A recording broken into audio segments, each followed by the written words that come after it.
is my nerf gun. It can take full bullets, any full bullet, and a half. So I'm going to cock my nerf gun, put in one full bullet, one half bullet. Ready, watch. Full bullet, not that much ricochet. Alright, what about the half bullet?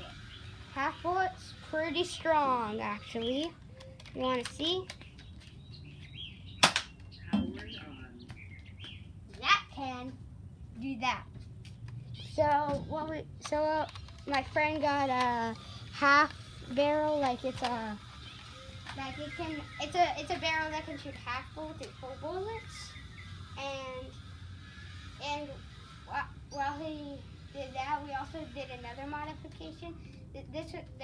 That modification was like a year ago. We put a spring spacer where you put a washer in, and it makes it more powerful. It's harder to cock, but hear it there.